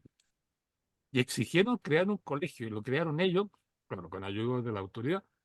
Y ese colegio hizo una reunión, yo participé en esa reunión. Oye, ahí las viejas contaron su historia, porque tenían que contar su historia, ¿no? Y había un lote de chiquillos y jóvenes que eran haitianos, y los haitianos tienen de por sí un sentido de comunidad. Entonces, se generó un sentido de comunidad muy lindo, y las mujeres llevaron el pandero para contar la historia. En síntesis, ¿cuál fue la historia? Nosotros nos tomamos este terreno, y todo el comité de los sin casa nos fuimos uniendo solidariamente, nos fuimos queriendo, nos fuimos amándonos, y pudimos levantar toda la población que ustedes ven, y este colegio nuestro. Pero observamos lo siguiente: en esos años nos amábamos, por decirlo así, éramos solidarios. Hoy día nadie es solidario. Se perdió la fraternidad, se perdió, son todos individuos separados que compiten unos con otros. Cuando se les planteó que hay que recuperar esa historia y los valores que ellas tenían en el pasado, de acuerdo, tenemos que reconstruir la solidaridad, y para experimentar la nueva educación aquí, este colegio es nuestro, y este colegio tiene que ser el lugar donde vamos a hacer la reforma educacional, y lo hicieron. Yo conozco como 15 colegios que se han reformado solos, contra el Ministerio de Educación, y han logrado pleno éxito, porque es toda la comunidad que participa. Y el Ministerio ha tenido que reconocerlo en su condición de reformado, de excepción. De excepción. Les puedo citar uno, el que inició todo este proceso, se llama Los Ríos de Chile, y está en la ciudad, puerto, comuna de Liriquén. Perfecto. Concepción. Claro. Ellos, este colegio, por el ministro de Educación de la época, creo que era Lavín, le puso semáforo rojo. O sea, tenía que autodisolverse, porque los resultados en las pruebas internacionalizadas no servían. Y el colegio se rebeló en masa. Se rebelaron contra el ministerio, se reorganizaron como una comunidad docente, con los apoderados, los alumnos, los profesores, hasta la misma directora se puso a nivel se sometió a la asamblea manda, se autorrenovaron ellos, ¡bum! Y el colegio se disparó para arriba como un cohete, ¿no? A tal nivel que se puso posteriormente, con su experiencia, a organizar seminarios internacionales, ¿no? Eso mismo que hicimos, implementarlo en San Bernardo, y la cosa iba por el mismo camino hasta que el señor, la autoridad, digamos, local, que era de un partido político X, no le gustó el movimiento y el proyecto y le cortó el contrato a todos los funcionarios que habían trabajado en este proyecto, funcionarios del municipio. Yo trabajé ahí ad honorem, de que no pudieron echarme, pero a los demás sí, ¿no? Excepto uno que no pudieron porque tenía contrato permanente. Entonces ahí la experiencia murió, digamos. Pero allá en Lirquén todavía existe. Y como Lirquén hay 14 o 15 colegios que han hecho lo mismo. Entonces, pero a mí ese es un modelo de acción, porque del ministerio no hay capacidad para hacer una reforma inteligente. No. Ustedes lo están viendo. ¿Cómo está la educación en Chile? No hay ni una propuesta de reforma, salvo, ¿verdad?, que hay que aumentar la excelencia para que los niños saquen mejores notas, comparándolo con las pruebas internacionalizadas. Ranking, ¿Sí? ranking. Claro, claro. Entonces, por eso la autoeducación yo creo que hay que tomársela en serio, y se da la posibilidad hoy día que los profesores de colegios de enseñanza básica y media están todavía sanos. En la universidad, no. Porque una gran mayoría, no digo que todo, una gran mayoría solo piensa en la internacionalización Globalización, de claro. su carrera y de la misma universidad. Capacitismo. No están pensando Chile, están pensándose a sí mismos y su currículum vitae. Eso es. Individualismo total. Eso es fatal. Ustedes vieron Sin cómo pueblo, ¿no? Chile, la rectora actual de la Chile y el rector de la Católica fueron corriendo al comité de los expertos del proceso constituyente que tuvimos a ofrecerles sus servicios. En lugar de correr hacia el pueblo, mire, te están robando a su soberanía. No, fueron a darle a los expertos. No, están desorientados. Los colegios, no. Porque la realidad animal los tironea hacia abajo. Y quienes tampoco están en esa línea de internacionalización son los funcionarios de municipio. Porque antes, recordemos, el municipio tenía el alcalde, los regidores y los obreros municipales que barrían las calles. Sí. Pero hoy día hay un plantel de 300, 480, depende del municipio, funcionarios que son profesionales y son del área social y trabajan en terreno con la gente.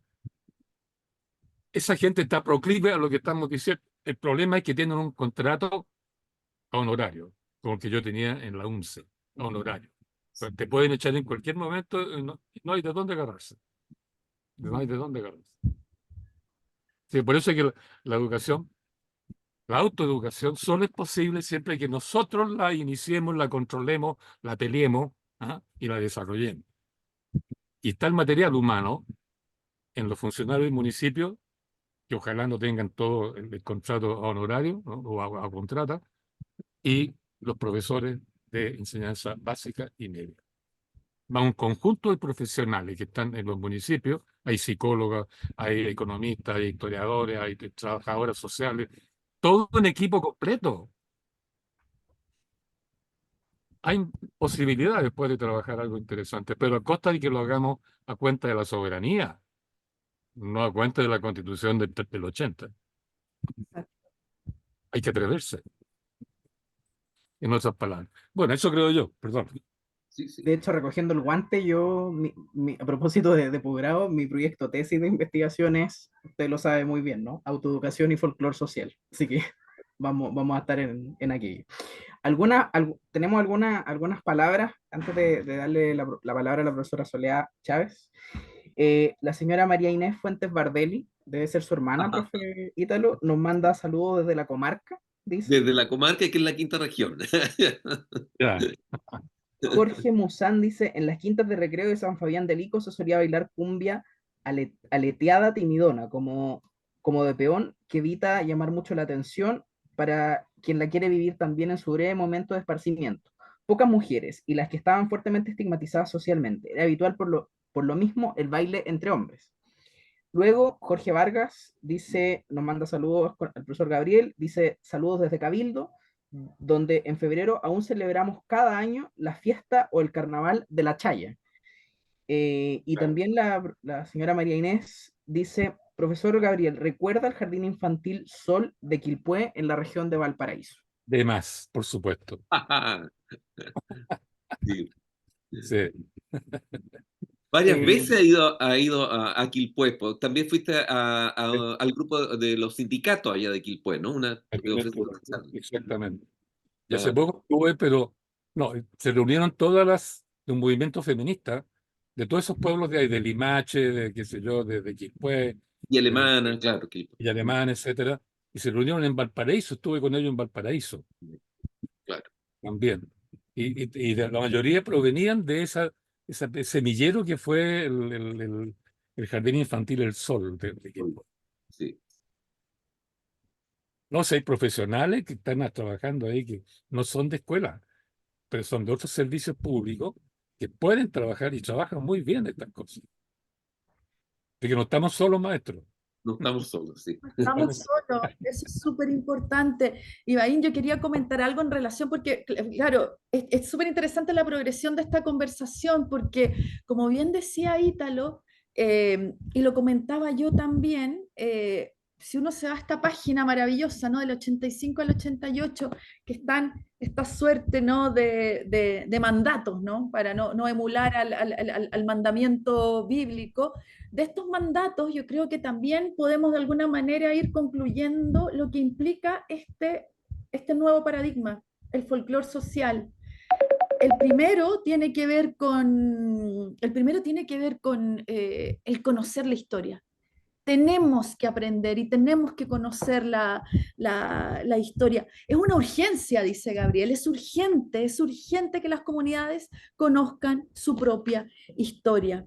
En segundo punto, que era lo que tocaba Ítalo, ¿no? En esta pregunta que abrió toda esta reflexión maravillosa de Gabriel, el conocimiento del territorio, volcarse, ¿no? Este ejemplo maravilloso que dio, los barrios, el valle, el agua, el cerro, los parques, los centros de trabajo, el subsuelo, las fábricas, los servicios públicos, la policía, los regimientos, las calles, las plazas, justamente aquello donde puede actuar la soberanía. A mí me gusta mucho la narrativa, el uso del discurso que tiene Gabriel en este testamento, ¿no? del historiador, porque es muy cercano, hay mucho punto suspensivo, hay mucha exclamación, hay mucho guión, hay mucho paréntesis, que de alguna manera está dialogando, pero él también está en un monólogo, en donde se emociona, en donde reflexiona, en donde hace pausas. Uno podría hacer un análisis del discurso de Gabriel. Y luego el tercer punto, que también lo decía Ítalo y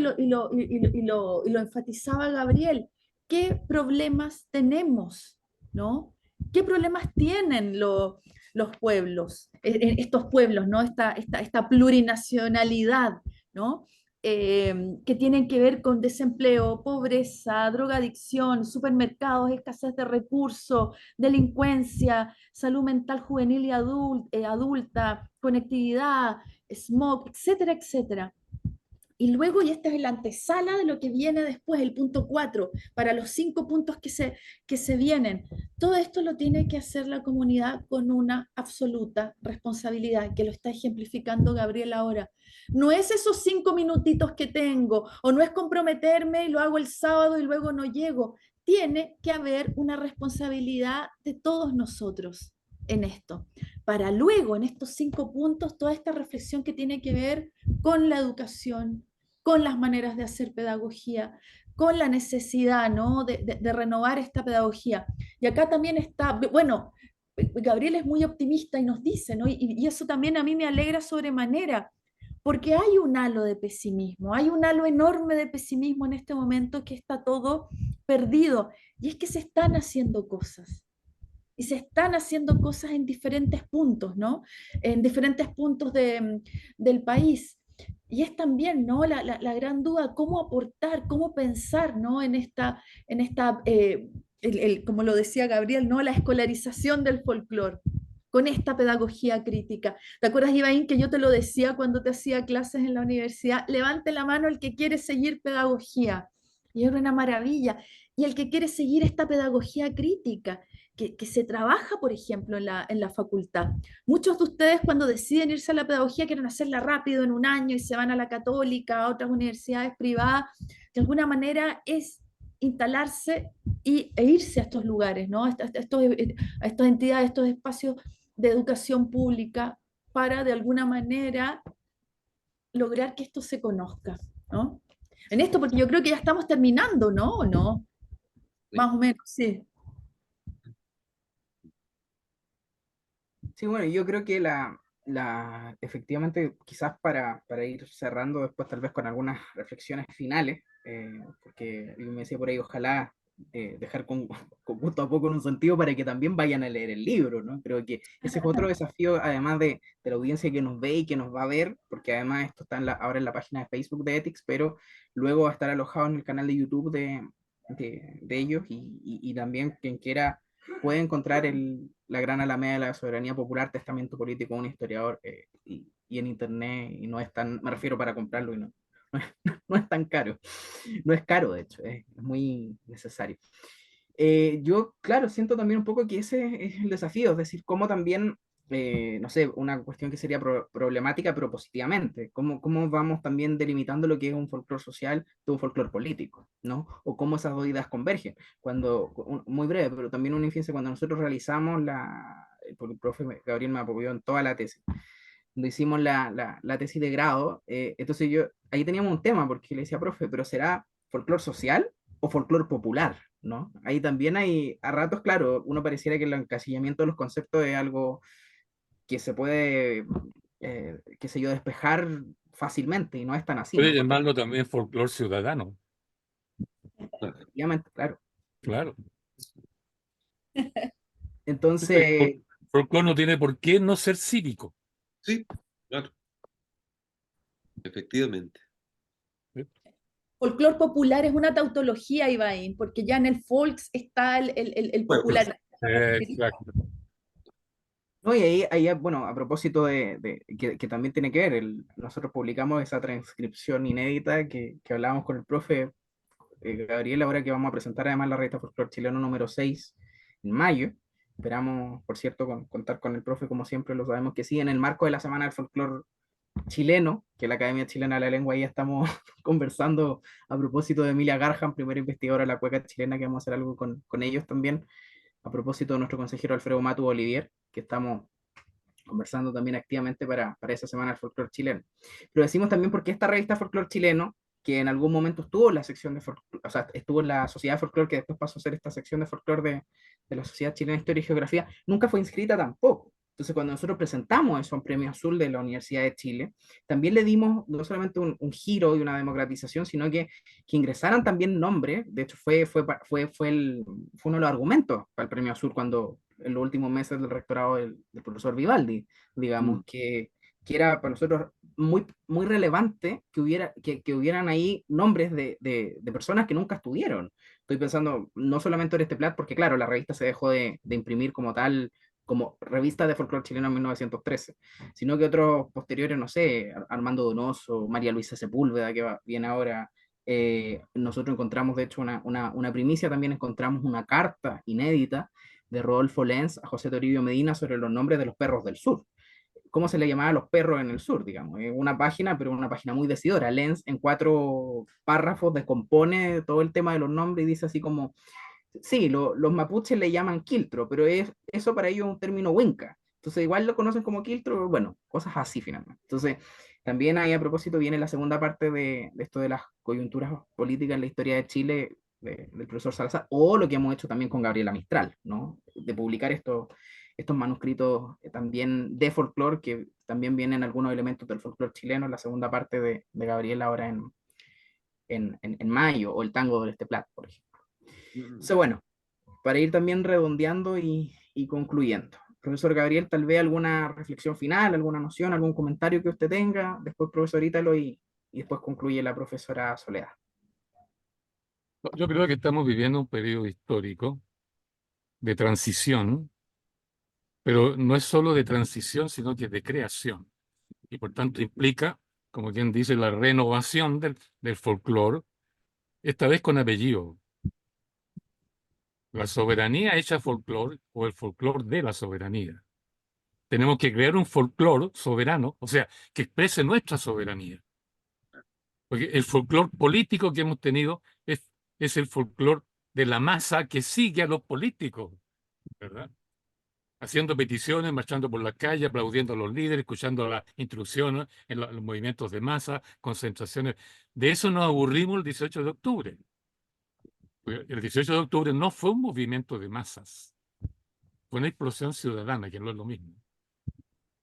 No es lo mismo.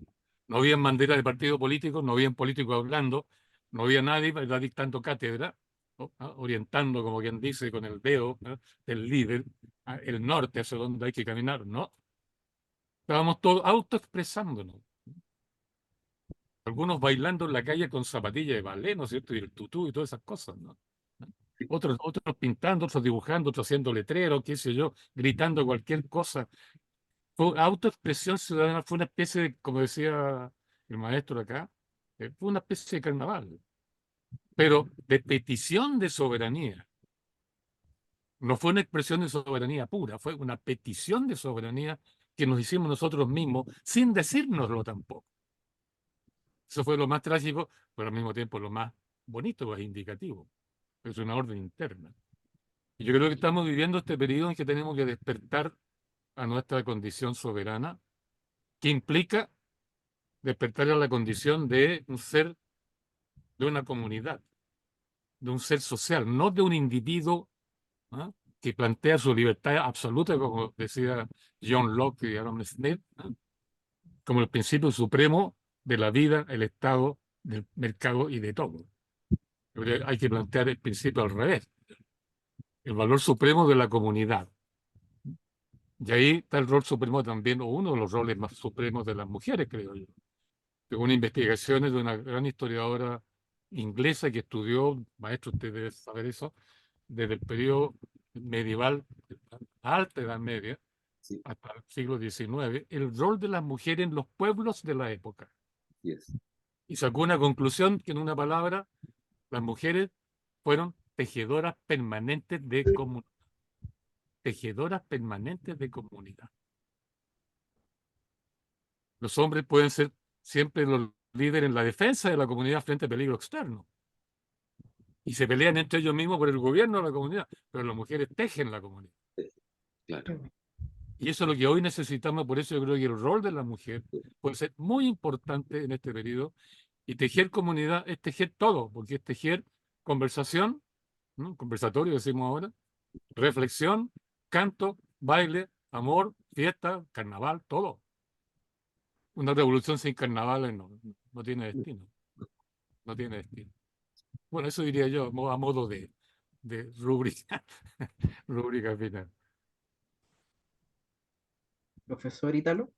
Sí, yo agradezco que la vida me haya dado la oportunidad de estar ante un intelectual orgánico como es Gabriel, ¿ah? Como lo fue, y él mismo lo ha estudiado muy bien, y su última obra habla de él también, ¿no es cierto?, como lo fue Recabarren, ¿no? No olvida, Gabriel, su lugar de enunciación, no olvida su lugar de origen, ¿no? Su memoria propia, familiar también, que está en sus libros, su propia historia, pero tampoco olvida, ¿no es cierto?, el rigor de una disciplina, y tampoco olvida la artesanía de una escritura, porque aquí yo quiero decirlo también, que recordando, ¿no?, al gran Bakhtin, ¿no? Gabriel tiene la cualidad de ser polifónico, ¿ah? No monofónico, polifónico, ¿no? Puede en un momento saber ponerse en la voz de un otro, como lo hace muy bien en el libro sobre los niños guachos de Chile, ¿no? Joya, una vez, no sé si te acordarás, pero te dije, ¿no es cierto?, es de los textos más bellos que he leído, ¿no?, en mi vida, con esa, ponerse en la voz de un otro. Eso ya una capacidad de comprensión, una capacidad de empatía social envidiable. Y luego también ponerse en la posibilidad de recepción de la historiografía a partir de otro, o de la memoria o de la historia. El libro sobre Recabarren es eso, ¿no? no solamente escribir desde la historiografía más exquisita, precisa, rigurosa, conceptual que tiene también Gabriel, ¿no es cierto? Esa densidad exquisita, ¿no? Sino la obra de Recabarren, ¿no es cierto? Sino que escribir una obra de teatro para que la pueda leer todo tipo de personas, ¿no? La historia también, la escritura de Gabriel posee, por lo tanto, esa polifonía, ¿no? Vuelvo a repetir, de ponerse en la voz de un sujeto histórico, ¿no es cierto?, del pasado, pero también ponerse en el público lector. Recabarren la van a poder leer cualquiera, ¿no? Desde el punto de vista de una obra abierta a muchas capas de profundidad. Uno diría, no es una obra simple, ¿no? Porque hay muchas capas y nosotros que no. Pero una primera lectura la podría hacer perfectamente un adolescente. De Recabarren, un niño probablemente, un adolescente, ¿no? Y cada cual irá tomando lo más significativo, ¿no? Por lo tanto, yo vuelvo a repetir, yo de las gracias que le doy a mi vida universitaria, nosotros de haber conocido a Gabriel Salazar, vuelvo a repetirlo, un gran intelectual orgánico como los que se necesitan hoy día en este país. Gracias, Gabriel. Correspondiera que nos diéramos un abrazo, maestro, pero no podemos. Muy bien. No faltará el momento de No faltarle momento, celebrarlo, Gabriel. Exactamente. celebrarlo carnavalescamente, maestro. Sí, sí, Una sí. comidita, un traguito, una risa por ahí y Bueno, por allá. con Soledad hemos compartido muchos momentos carnavalescos, ¿no? Con nuestras amistades, por ahí tenemos amistades comunes, ¿no? Tenemos un grupo, tenemos una patota La nosotros, patota. Qué nos bien. coloreamos mucho, sí. Así que, Gabriel, yo convoco a Vamos a que nos... integrarlo ahí, que conozca a Julia también, a Julia Oh, Toro. sí, sería maravilloso. Sí, po. Qué bien. Una Una gran gran... fotógrafa. Qué bonito. Profe Soledad, su reflexión final tal vez o algo que quiera agregar. Sí, sí, mira, conclusiva, las tareas que nos quedan, ¿no? Para este folclore social, para este folclore ciudadano, para esta escolarización del folclore. Yo veo que hay varias líneas, ¿no? Por ejemplo, para los que nos gusta la historia y rastrear, se nos viene todo un desafío en relación, acá estoy citando al maestro, a Gabriel, las raíces olvidadas de la soberanía popular. Hay que irse a los archivos, hay que irse a la Biblioteca Nacional, hay que irse a los microfilms, hay que irse a los libros, hay que leer a Gabriel para trabajar en todo eso. Para los que deseen, ¿no? Trabajar con la sincronía, con este momento, ¿no?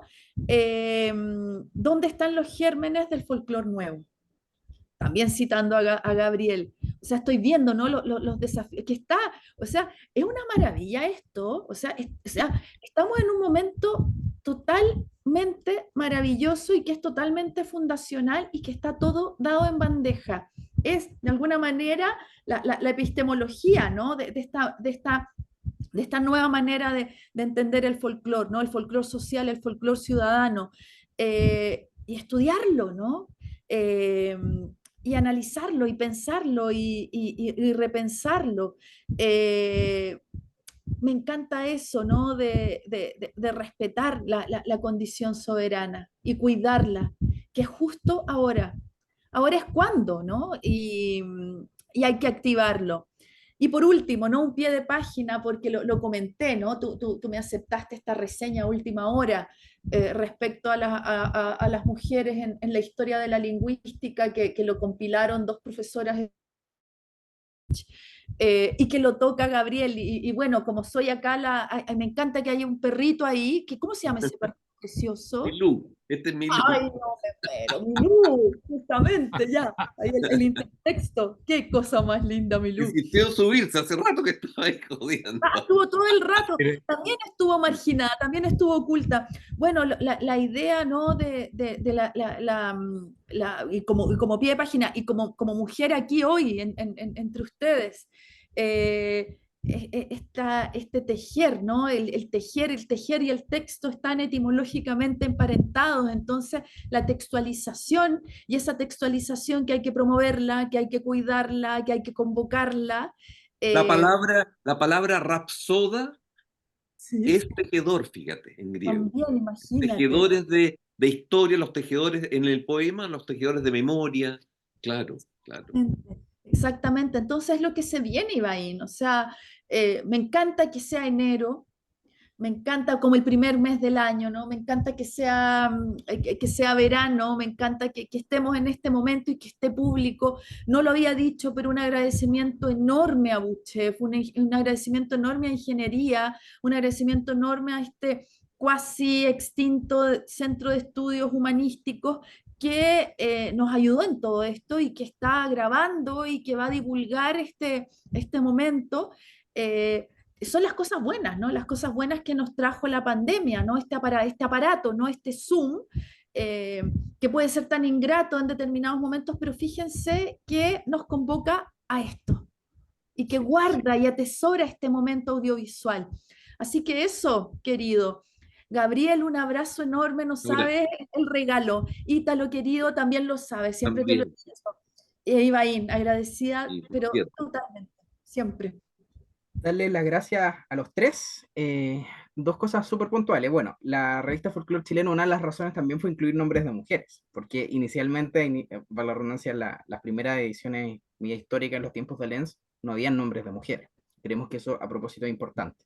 Por otro lado, yo creo que también hay una serie de autores del folclore social, iniciando, por cierto, con Aureliano Oyarzún, algunas cosas de Eugenio Pereira Sala y otras ocultas de Oreste Plat, porque Oreste además tiene mucho material inédito, luego siguiendo con mi maestro Gabriel Salazar, y otro personaje que a mí me parece que es tremendamente relevante, y ya podremos incluso convocarlo, es José Bengoa, que me parece que también tiene no solamente una vinculación con la historia social, le mandamos saludo al profe, que también es consejero de esta Sociedad Folclor Chileno, sino que también todo un trabajo tremendo con los mapuches y, por cierto, con los pueblos originarios. Y a propósito, el folclore de la hacienda, que es tema para otra interesante conversación. A ustedes los dejamos invitados a la segunda sesión de este seminario de Historia y Folclore Gabriel Salazar 2024, el cual se va a desarrollar la primera semana de abril con el Niño Guacho, la historia de Chile. A propósito, ya lo anunciamos, ahí estaremos comentando, porque además ese es la fecha, la semana de humanidades de Ingeniería de Ethics. Vamos a estar comentando la fecha, y por supuesto además dar las gracias no solamente a la Escuela de Ingeniería, a Ethics y por cierto desde la Sociedad Folclor Chileno, sino que también a las radios Beethoven y Chilena FM de San Antonio, que difunden cada una de nuestras actividades, y a Diario El Líder de San Antonio, que nos ha colaborado también con la nota que publicamos por inauguración y que se va a transmitir también próximamente. Muchísimas gracias y que tengan una muy buena tarde. gracias a todos.